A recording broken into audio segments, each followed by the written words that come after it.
Masih semangat teman-teman? Oh, ya lele sih. Semanta sing ono tunggale. Nah, kali ini kita akan membahas tentang sifat-sifat Nabi. Nah, ada yang tahu apa aja sifat Nabi? Ayo, sebutkan satu-satu.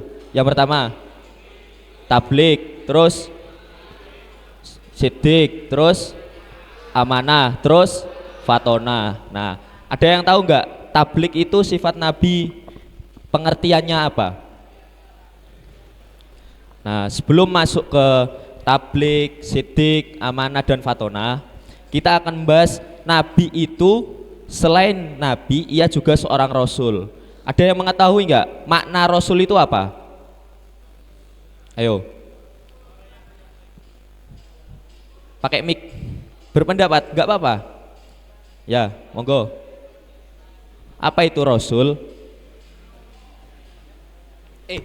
Mic-nya tolong dihidupin. Baik, Assalamualaikum warahmatullahi wabarakatuh. Sebelumnya perkenalkan, nama saya Dava Marika Gani dari kelas 104. Jadi sepengetahuan saya, Rasul itu adalah seorang laki-laki yang diturunkan wahyu oleh Allah dan wajib untuk menyampaikannya kepada umatnya. Terima kasih. Nah, tepuk tangannya dulu. Nah, itu benar. Jadi kalau untuk sekarang Rasul itu, kalau bahasa kerennya sekarang kurir. Jadi Rasul itu seorang kurir yang menyampaikan wahyu dari Allah kepada hambanya. Jadi awalnya itu Allah menyampaikan kepada Rasul, kemudian Rasul menyampaikan kepada hambanya. Nah, itu pengertian Rasul menurut saya. Nah, jadi awal mula Nabi Muhammad dikatakan Rasul dalam Al-Quran jelaskan bahwasanya laqad ja'akum rasulun min anfusikum azizun alaihi ma anittum harisun alaikum bil mu'minina raufur rahim. Nah, pada At-Taubah, surat At-Taubah ayat 128 bisa dilihat dalam Al-Qur'an. Di situ dijelaskan bahwasanya sesungguhnya telah datang seorang rasul kepada kalian semua yang rasul tersebut menanggung beban yang sangat besar. Ia merasa kesusahan apabila melihat umatnya mengalami sesuatu atau musibah. Nah, dan Rasul tersebut ia juga menginginkan terhadap umatnya tersebut menjadi orang-orang yang mukmin karena ia memiliki sifat lembut dan juga penyayang. Nah, maka mas-mas kalian, pada ayat kali ini saya membagi menjadi 4 variabel. Nah, yang pertama, laqad ja'akum rasulun min anfusikum. Sekarang saya ada pertanyaan. Kenapa kok tidak Allah langsung yang mencontohkan kepada kita? Kenapa kok tidak malaikat saja yang mencontohkan perilaku baik kepada kita? Kenapa kok harus Nabi? Ada yang bisa jawab? Mau berpendapat? Mungkin masnya? Ya, monggo. Baik, terima kasih. Kalau menurut opini saya, kenapa Rasul yang mencontohkan hal baik kepada kita?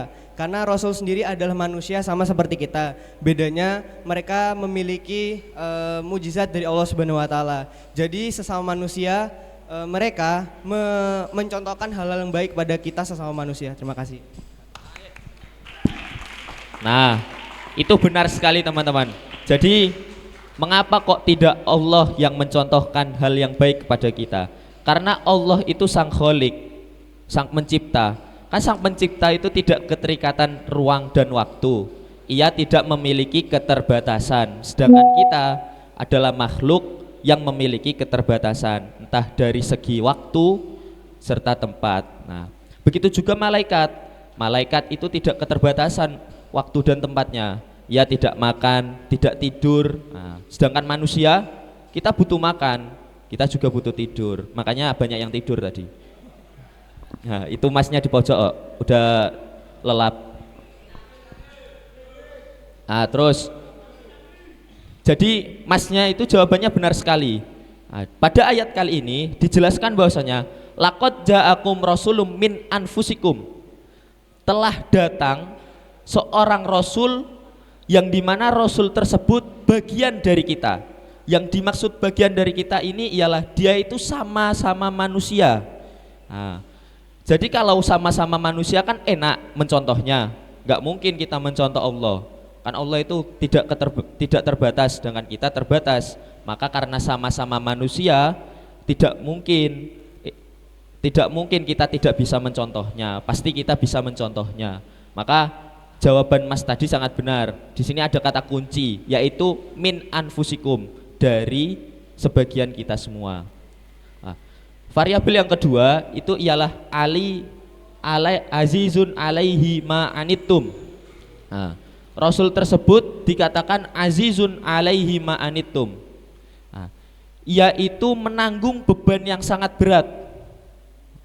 Kalau istilah gampang diterima itu pelayan, yaitu melayani terhadap umatnya. Ia meninggalkan kepentingan pribadi demi kebutuhan seorang umatnya. Jadi Rasul itu menanggung beban yang sangat berat apabila umat-umatnya mengalami suatu masalah. Nah, jadi Rasul itu ialah kalau diistilahkan ialah pelayan, melayani terhadap kita agar kita tidak mengalami kesusahan. Nah, seperti itu kurang lebihnya. Dan variabel yang ketiga ialah harisun alaikum. Dia memiliki keinginan yang sangat luar biasa terhadap kita. Jadi mas-mas kalian semua, jenengan semua dan juga kita, saya juga terutama, itu sebelum kita lahir, Nabi Muhammad itu sangat menginginkan sekali terhadap kita. Sangat menginginkan sekali. Menginginkan untuk apa? Agar kita menjadi orang-orang yang mukmin, agar kita menjadi orang-orang yang muttaqin. Jadi sebelum kita lahir, Nabi Muhammad itu sudah mendoakan terhadap kita. Nabi Muhammad sudah menginginkan kita sebagai orang yang mukmin. Nah, jadi tidak ada alasan untuk kita malas beribadah kepada Allah SWT. Nah, terus pembagian yang keempat ya bil mu'minina raufur rahim. Nah, ini sebenarnya saya salah ketik. Bil mu'minina ini harusnya di samping. Nah, pembagian yang keempat itu seharusnya raufur rahim. Jadi variabel yang keempat ini ialah raufur rahim, yang dimana kata rauf itu merupakan sifat dari Nabi Muhammad yang memiliki sifat lemah lembut. Jadi Nabi Muhammad itu wonge alus, lek ngomong itu gak banter-banter ngono.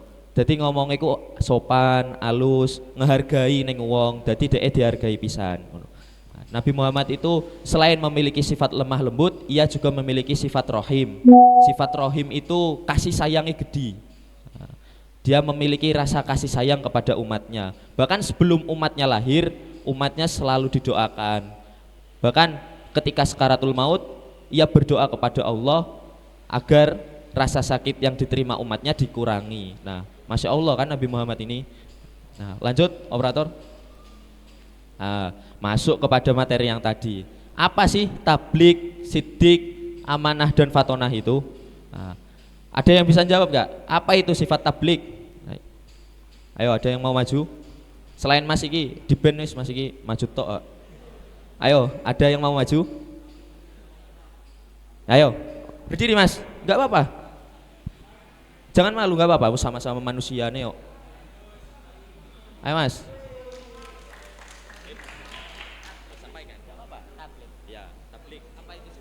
Jadi sifat tabligh itu artinya menyampaikan wahyu dari Allah. Tepuk tangan sih. Jadi benar, sifat tabligh itu ialah sifat Nabi Muhammad ketika ia menyampaikan wahyu. Ketika ia menyampaikan atau ketika ia berdakwah, dia menggunakan kata-kata yang sangat mudah dipahami oleh sang pendengar hingga masuk ke dalam hati. Jadi ketika Nabi Muhammad itu berdakwah, ketika Nabi Muhammad mengajak umat lain masuk ke agama Islam, ia menggunakan kata-kata yang sangat bagus. Jadi redaksi katanya itu sangat mudah dipahami sehingga seorang yang mendengar tersebut bisa masuk ke dalam hatinya. Nah, seperti itu kurang lebihnya sifat tabligh. Kemudian sifat sidik, ada yang mau maju lagi? Apa itu sifat sidik? Ayo Masnya. Ayo Mas, monggo Mas.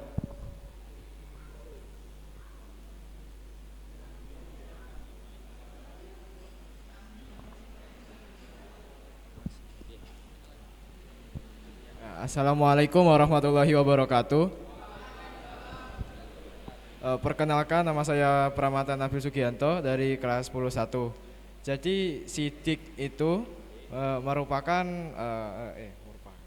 sidik itu artinya jujur. Nah, jadi sifat sidik benar yang dikatakan masnya. Sifat sidik itu ialah sifat jujur juga baik. Nah, Nabi Muhammad itu baiknya di dalam hati sehingga ia tidak memprovokasi terhadap pihak-pihak lain. Jadi Nabi Muhammad itu tidak pernah memancing emosi terhadap orang lain. Dia selalu ramah kepada orang lain. Seperti sifat yang Rauf tadi, yaitu ramah, lemah lembut dan menghargai terhadap orang lain sehingga ia dihargai oleh orang lain. Seperti itu.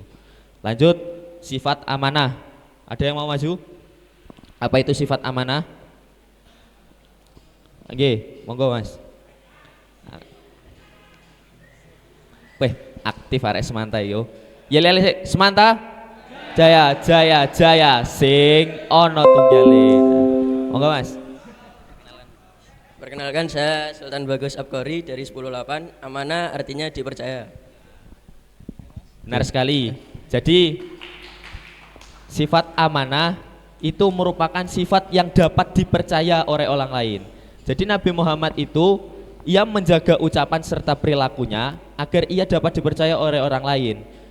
Ketika seperti kita semua, kan amanah itu kalau dimaknai umum, ketika kita dititipin barang, Mas aku titip, nanti saya mau ngambil sampean jaga, nah itu amanah. Tapi kalau Mas saya titip sampean bawa lari, itu pencuri namanya. Nah beda dengan amanah. Dengan amanah itu sifat yang dapat dipercaya hingga menimbulkan kepercayaan kepada orang lain, dari orang lain. Nah begitu. Terus yang terakhir ialah sifat fatonah. Nah, coba ada yang mau maju gak? Apa itu sifat fatonah? Ayo monggo Mas.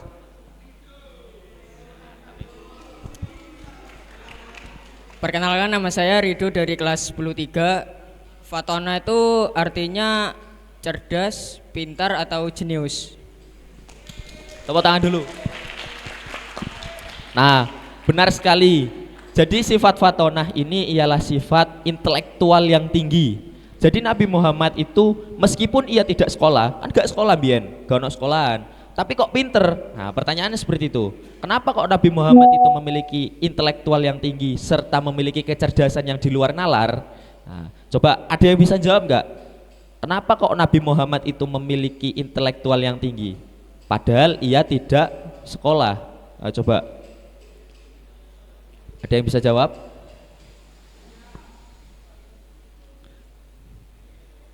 Gimana? Mas? Ayo gimana? Gak ada yang bisa jawab? Ya udah saya jawab. Jadi mengapa kok Nabi Muhammad itu meskipun tidak sekolah ia memiliki intelektual yang tinggi serta kecerdasan yang di luar nalar? Nah, sesungguhnya padahal ini jawabannya sudah disebutkan oleh masnya tadi. Karena wahyu yang diberikan oleh Allah. Jadi itulah kespesialan wahyu. Nah, Nabi Muhammad itu pintar karena diberikan wahyu oleh Allah. Nah, lanjut operator. Jadi pantas gak kita mencontoh sikap Nabi Muhammad? Dari 4 sifat tersebut kita wajib mencontoh serta mengamalkannya. Lanjut, ada salah satu alasan yang dimana kita itu mencontoh serta menjalankan apa yang diperintahkan oleh Nabi Muhammad. Alasan itu ialah di dalam Al-Quran dijelaskan, laqad kana lakum fi rasulillahi uswatun hasanah. Nah, ada yang tahu apa itu maknanya uswah? Ayo, ada yang mau kata? Itu tinggal baca, masa gak ngerti? Nah, jadi Rasulullah ya dikatakan uswatun hasanah. Uswah itu contoh. Nah, jadi di sini ada 2 perbedaan. Yang pertama kata uswah, yang kedua kata iswah. Apa perbedaan uswah dan iswah tersebut? Nah, jika hamzahnya di dhamma uswah, uswah. Kata uswah apabila hamzanya dibaca dhamma, maka makna yang dapat diambil ialah dia mampu memimpin dan bertanggung jawab serta memiliki wewenang dalam segala aspek dan segala bidang. Jadi kata uswah ini meliputi segala hal. Kata uswah ini merupakan contoh yang baik.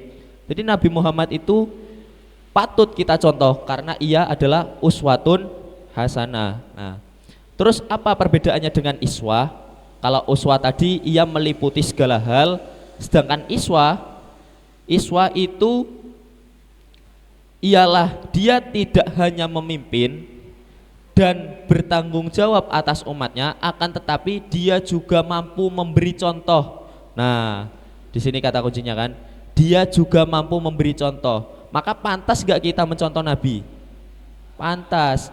Nah, yang pertama karena 4 sifat tadi, yaitu tablik, sidik, amanah dan juga fatona.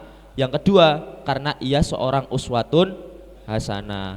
Karena Nabi Muhammad itu ialah bentuk nyata dari Al-Quran.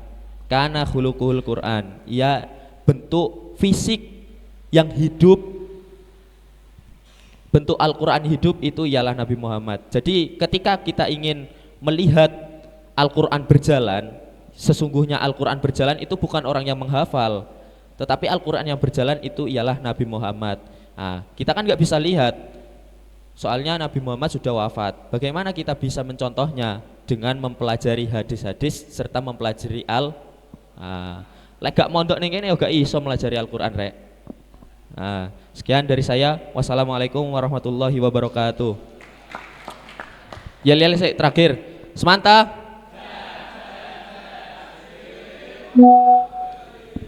Monggo.